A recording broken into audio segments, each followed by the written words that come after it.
Hello, my dear student. Most welcome to you in my YouTube channel Nalanda institute Mahoba. आज हमारे topic का नाम रहेगा भारत में रेलवे का विकास।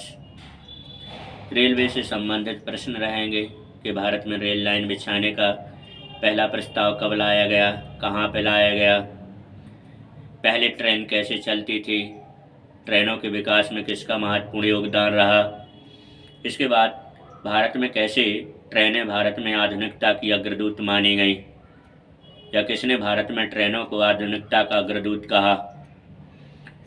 डियर स्टूडेंट, दो चार बातें करते हैं कि वास्तव में भारत में रेलवे के विकास ने भारत में क्रांतिकारी परिवर्तन किया, वो भी सामाजिक क्रांति से लेकर औद्योगिक क्रांति तथा सामाजिक क्रांति के अलावा आर्थिक क्रांति में भी रेलों का महत्वपूर्ण योगदान रहा है। ट्रेनों के चलने से भारत में छुआछूत का अंत हुआ है, जाति प्रथा का अंत हुआ है तथा देश का तेजी से औद्योगिक और आर्थिक विकास हुआ है। ऐसी पृष्ठभूमि में भारत जैसे देश में ट्रेनों के विकास के योगदान को नज़रअंदाज नहीं किया जा सकता है। इस तरह से डेवलपमेंट को देखते हुए पहला जो भारत देश के अलावा विश्व में पहली ट्रेन चली लिवरपूल से मैनचेस्टर के बीच, लेकिन भारत में पहली ट्रेन, भारत में रेल लाइन बिछाने का पहला प्रस्ताव 1831 में मद्रास में लाया गया। उस समय रेल के डिब्बों को घोड़ों से खींचा जाता था। भारत में रेलवे लाने का प्रस्ताव या भारत में रेलवे लाइन लाने का प्रस्ताव रोलैंड मैकडॉनल्ड स्टीफेंसन हुआ करते थे। भारत में रेलवे की निर्माण की दिशा में प्रथम प्रयास किया गया लॉर्ड डलहौजी के समय में, जिनका कार्यकाल 1848 से 1856 तक हुआ करता था। भारत में रेलवे का सर्वाधिक विकास लॉर्ड कर्जन के कार्यकाल में हुआ।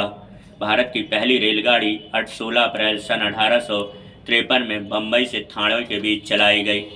भारत में वैसे रेफरेंस दिया जाएगा कि जानते हैं, भारत में रेलवे के निर्माण में प्रथम प्रयास के अलावा वर्तमान समय तक रेलों का निर्माण डीजल पेट्रोल पंप तथा कारखाने, कोयला, दुनिया भर की चीज़ों को एक जगह से दूसरी जगह लाने में महत्वपूर्ण योगदान होता है।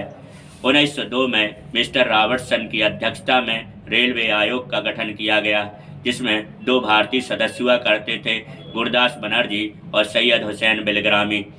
1908 में रेलवे को स्वायत्त शासित संस्था यानी ऑटोनोमस बॉडी का दर्जा दिया गया। 1921 में एक वर्ष समिति के सुझाव पर रेल बजट को सामान्य बजट से अलग कर दिया गया और भारत में रेलों के चलने से आधुनिकता की क्रांति आई, आर्थिक क्रांति आई और रेलों के योगदान का इस प्रकार से रेफरेंस और क्वेश्चन हुआ करते थे।